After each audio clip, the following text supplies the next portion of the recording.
नमस्कार दोस्तों, decode exam के इस ऑनलाइन पोर्टल पर मैं प्रशांत आप सबका स्वागत करता हूं। Environment and ecology top 300 most important fact की इस सीरीज का ये मेरा तीसरा लेक्चर है। इस सीरीज के 2 लेक्चर ऑलरेडी इस चैनल पर अपलोड कर दिए गए हैं, तो अभी तक अगर आपने उन्हें नहीं देखा हो तो आप इस चैनल पर जाकर उसे देख सकते हैं। अगर आप इस चैनल पर नए हैं तो इस चैनल को सब्सक्राइब कर दें, क्योंकि इस चैनल पर इसी तरह के नए नए लेक्चर्स हम लेकर के आते रहते हैं जो आपकी परीक्षाओं के लिए बेहद महत्वपूर्ण होते हैं। तो चलिए इन्हीं सब बातों के साथ इस लेक्चर की शुरुआत करते हैं।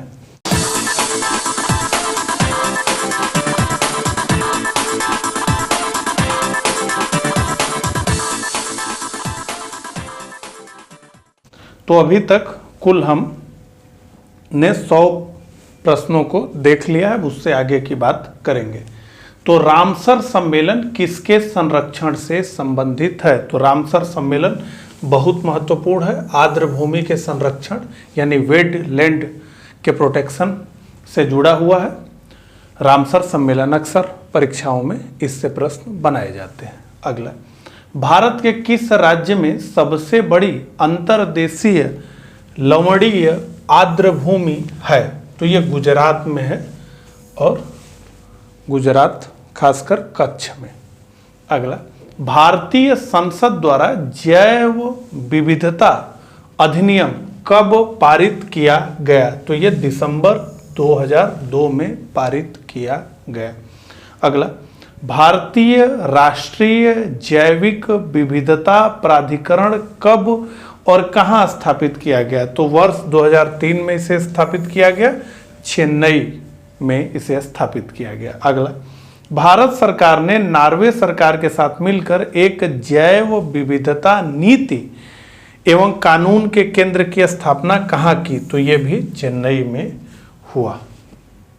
अगला, जैव सुरक्षा से संबंधित कार्टाजेना प्रोटोकॉल पर भारत ने कब हस्ताक्षर किए? तो ये 23 जनवरी 2001 को भारत ने इस पर हस्ताक्षर किया। अगला, भारत में कार्टाजेना प्रोटोकॉल को कौन संचालित करता है? तो इसे पर्यावरण, वन एवं जलवायु परिवर्तन मंत्रालय संचालित करता है।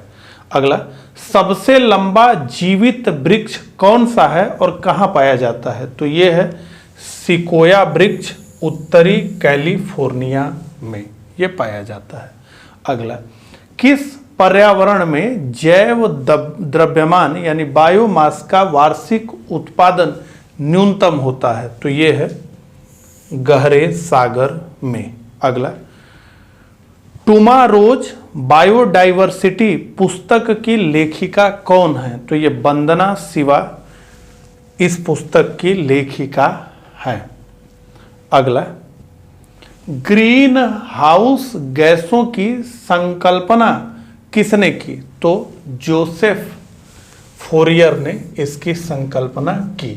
अगला, पर्यावरण में ग्रीन हाउस प्रभाव में वृद्धि मुख्यतः किस कारण से होती है? तो कार्बन डाइऑक्साइड के कारण पर्यावरण में ग्रीन हाउस प्रभाव में वृद्धि होती है।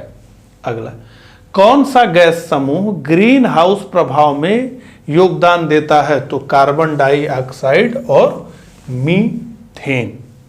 अगला, कौन सी ग्रीन हाउस गैस सर्वाधिक प्रभाव उत्पन्न करती है? तो जल वाष्प, वाटर वेपर। अगला, कौन सा पदार्थ सार्वजनिक तापन उत्पन्न करने में योगदान नहीं देता है? तो ग्लोबल वार्मिंग की बात हो रही, सल्फर तथा नाइट्रोजन के ऑक्साइड। तो आप देख रहे हैं कि सारे प्रश्न जो हम यहाँ डिस्कस कर रहे हैं वो सभी जो है महत्वपूर्ण है और अक्सर परीक्षाओं में ये पूछे जाते रहे हैं।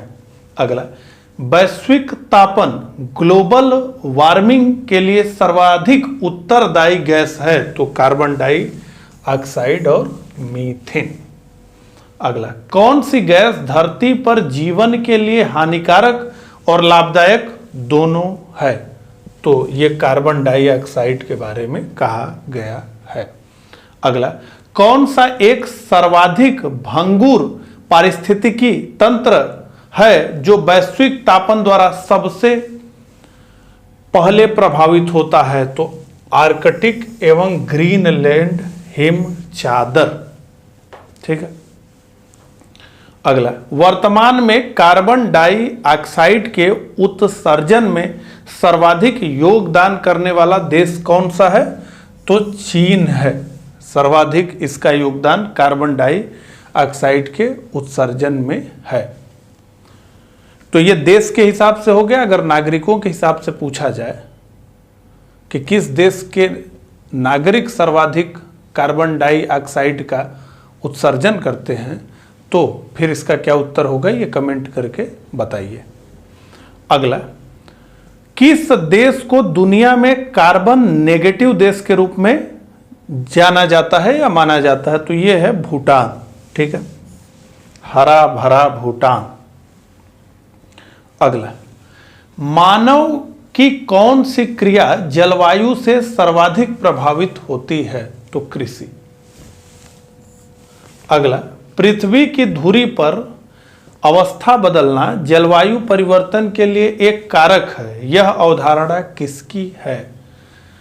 तो मिलुटिन मिलानकोविच। अगला, किसके जलवायु परिवर्तन का क्रायोजेनिक संकेतक प्राप्त किया जाता है? तो आइस कोर। अगला, जलवायु परिवर्तन पर संयुक्त राष्ट्र संघ का कन्वेंशन ढांचा किससे संबंधित है? तो ग्रीन हाउस गैसों के उत्सर्जन में कमी से संबंधित है। अगला, momentum for change climate neutral now, यह पहल किसके द्वारा शुरू किया गया? तो यूएनएफसीसी सचिवालय द्वारा इस पहल को शुरू किया गया। अगला, क्योटो प्रोटोकॉल किससे संबंधित है? तो क्योटो प्रोटोकॉल भी बहुत महत्वपूर्ण है और यह जलवायु परिवर्तन से संबंधित है। अगला, क्योटो प्रोटोकॉल कब से प्रभावी हुआ? तो 16 फरवरी 2005 से क्योटो प्रोटोकॉल प्रभावी हुआ। अगला, मानव गतिविधियों को प्रत्यक्ष एवं अप्रत्यक्ष आलंबन प्रदान करने में उत्पन्न ग्रीन हाउस गैसों की कुल मात्रा को कहते हैं? तो कार्बन पद चिन्ह, कार्बन फुटप्रिंट। अगला, कार्बन क्रेडिट का दृष्टिकोण इनमें से किसके अंतर्गत शुरू किया गया? तो क्योटो प्रोटोकॉल। अगला, bio fund initiative for sustainable forest landscape प्रबंधन कौन करता है? तो ये विश्व बैंक करता है। अगला, विश्व का पहला देश कौन सा है जिसने भूमंडलीय तापन यानी ग्लोबल वार्मिंग के प्रतिकरण के लिए कार्बन टैक्स लगाने का प्रस्ताव रखा है? तो न्यूजीलैंड ने ऐसा प्रस्ताव रखा है। अगला, किस देश ने ग्रीन हाउस गैस के उत्सर्जन में कमी करने हेतु 2019 में कार्बन टैक्स लगाने की घोषणा की है? तो ये सिंगापुर है। अगला, भारत की जलवायु परिवर्तन पर प्रथम राष्ट्रीय क्रिया योजना कब प्रकाशित हुई? तो ये 2008 में प्रकाशित हुई। अगला, किसके सहयोग से झारखंड राज्य में जलवायु केंद्र स्थापित किया गया? तो ये संयुक्त राष्ट्र विकास कार्यक्रम यानी यूएनडीपी। अगला, विश्व की सबसे बड़ी प्रवाल भित्ति श्रृंखला कहां पर स्थित है? तो यह है ऑस्ट्रेलिया में स्थित है, ग्रेट बैरियर रीफ। ठीक है, यह बहुत बार पूछा गया प्रश्न है। अगला, प्रथम विश्व जलवायु सम्मेलन कब किया गया? तो 1979 में इसे किया गया। अगला, जुलाई 2018 में निम्न में से किसके द्वारा सफर वायु गुणवत्ता एवं मौसम पूर्वानुमान प्रणाली का उद्घाटन किया गया? तो डॉक्टर हर्षवर्धन द्वारा ये किया गया और ये एक कमजोर प्रश्न है। अगला, किस परत में ओजोन की सर्वाधिक सांद्रता मिलती है? तो ये महत्वपूर्ण प्रश्न है, स्ट्रेटोस्फीयर में ये मिलती है। अगला, ओजोन छिद्र का कारण कौन सी गैस है? तो क्लोरोफ्लोरोकार्बन, ये भी बहुत बार पूछा गया प्रश्न है। अगला, ग्रीन हाउस गैसों में ऐसी कौन सी गैस है जिसके द्वारा ट्रोपोस्फियर में ओजोन प्रदूषण नहीं होता? तो कार्बन मोनोऑक्साइड। अगला, फ्रिज में कौन सी गैस भरी जाती है? तो फ्रियोन भरी जाती है, ये भी काफी बार पूछा गया प्रश्न है। अगला, किसने तिब्बत पठार के ऊपर वर्ष 2005 में ओजोन आभा मंडल, ओजोन हेलो का पता लगाया था?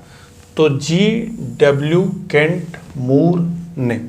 अगला, मॉन्ट्रियल प्रोटोकॉल किससे संबंधित है? तो यह भी बहुत महत्वपूर्ण प्रश्न है, ओजोन परत के क्षय को रोकना। अगला, उत्तराखंड में मनाए जाने वाला हरेला पर्व किससे संबंधित है? तो यह है पौधारोपण से। अगला, भारत में सदाबहार वन कहाँ पाए जाते हैं? तो पश्चिमी घाट इसका उत्तर है।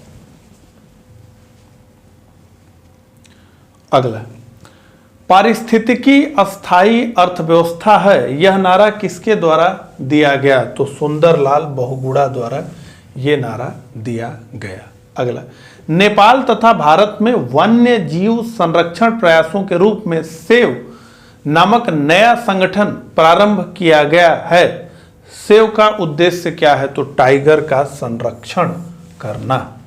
अगला, भारत में सबसे बड़ा बाघ आवास टाइगर रिजर्व कौन सा है? तो नागार्जुन सागर श्रीशैलम टाइगर रिजर्व, आंध्र प्रदेश। अगला, विश्व की सबसे बड़ी प्रवाल भित्ति किस देश के तट के निकट पाई जाती है? तो Australia, the great barrier reef. अगला, टॉप स्लिप के नाम से किस राष्ट्रीय उद्यान को जाना जाता है? तो ये इंदिरा गांधी वन्य जीव अभयारण्य राष्ट्रीय उद्यान को। ठीक है, तो कुल मिलाकर के 300 प्रश्नों को हमें देखना है और अब तक हमने 150 प्रश्नों को देख लिया है। तो कमेंट करके मुझे बताइए कि आपको मेरा ये प्रयास कैसा लग रहा है, और अगर अच्छा लग रहा है तो इसे लाइक करिए और बुरा लग रहा है तो इसे डिसलाइक करिए।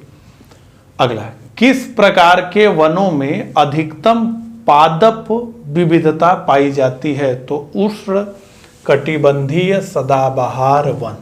अगला, पेड़ पौधे एवं जंतुओं की सर्वाधिक जैव विविधता कहां पर पाई जाती है? तो उष्ण कटिबंधीय आर्द्र वन में। अगला, किस पारिस्थितिकी तंत्र में पौधों का जैविक पदार्थ बायोमास अधिकतम है? तो उष्ण कटिबंधीय वर्षा वन। अगला, भारत में किस एक वन प्रारूप में सागौन एक प्रभावी वृक्ष स्पीसीज है? तो उष्ण कटिबंधीय आर्द्र पर्णपाती वन।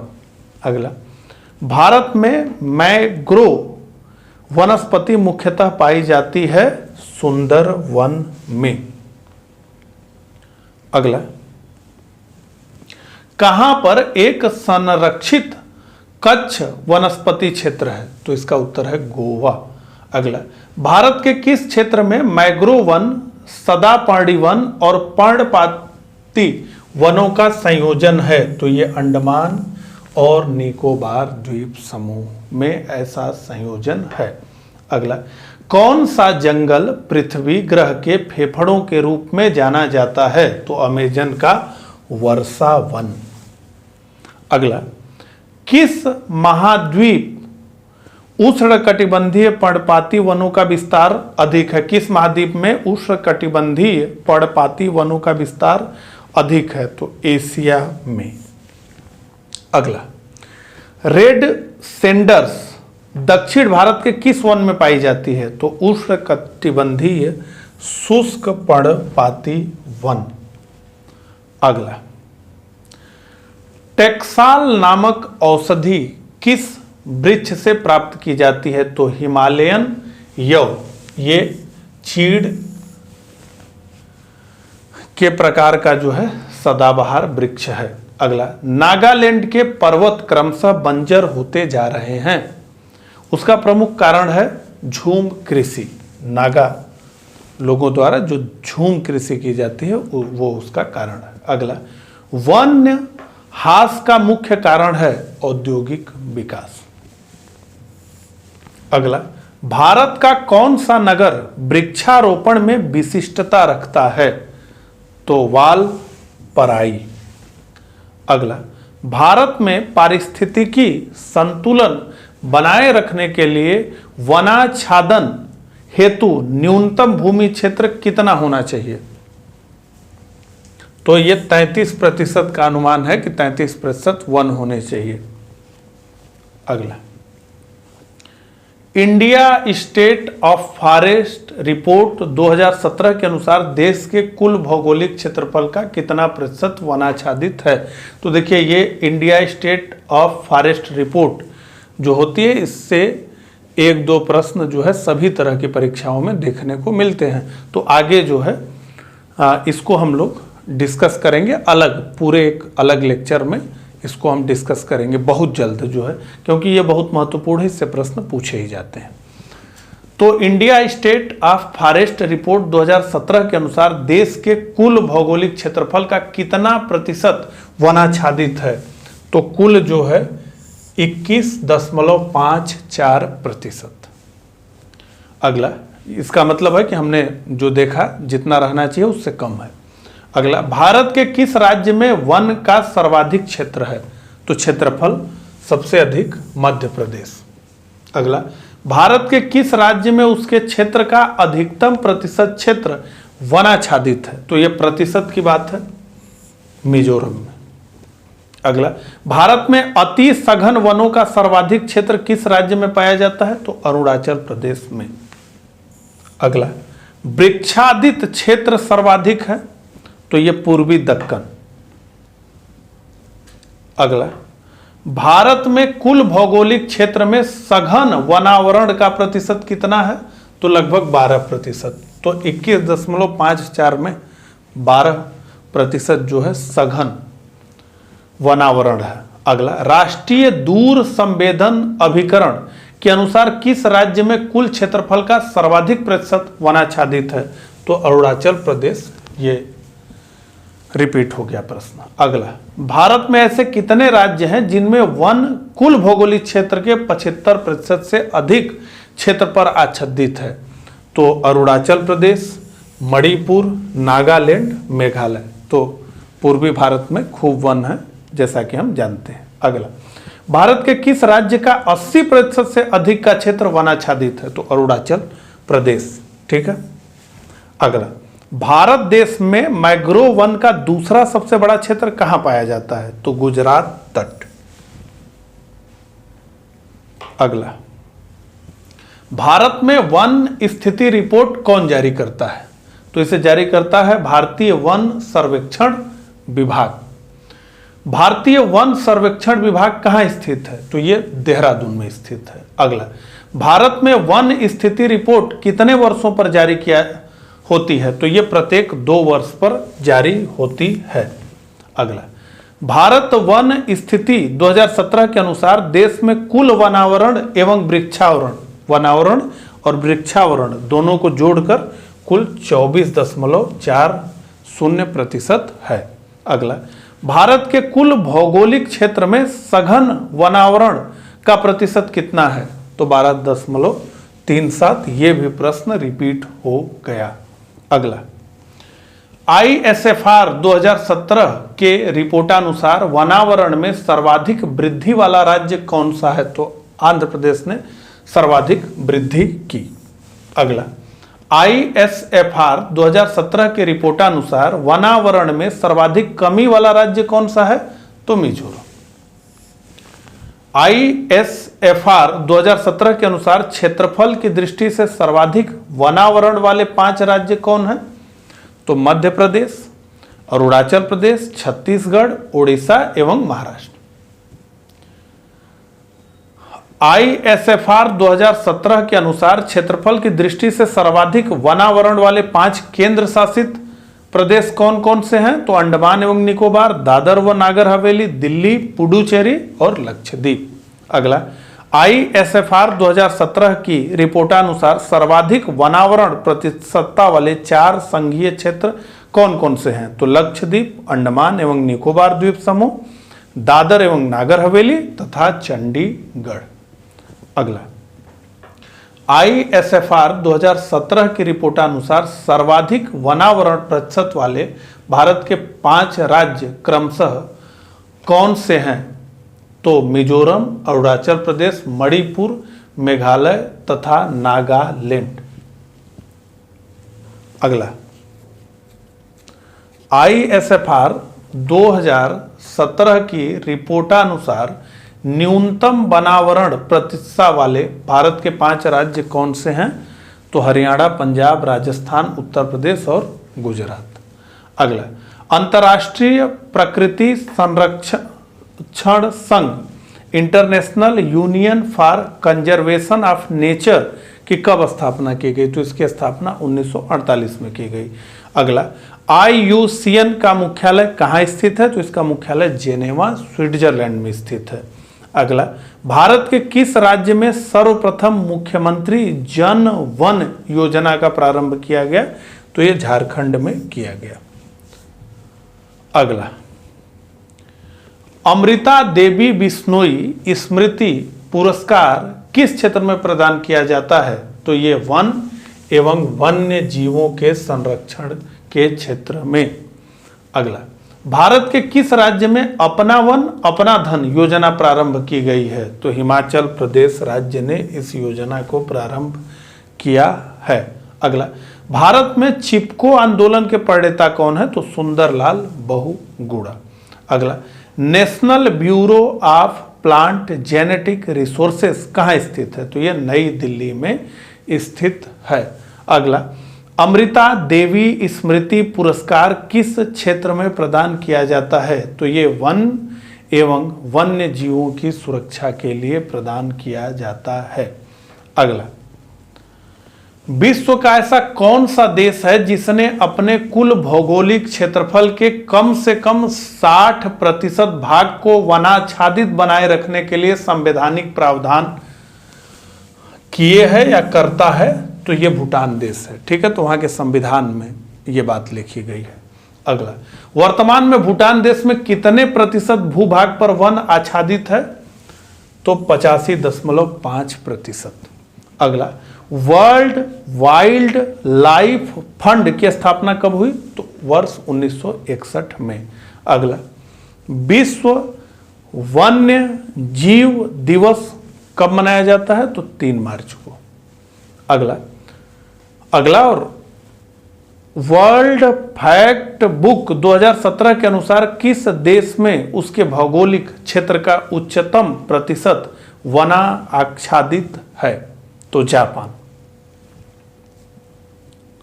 ठीक है, तो इस प्रकार से इस सीरीज का ये मेरा तीसरा लेक्चर समाप्त हुआ।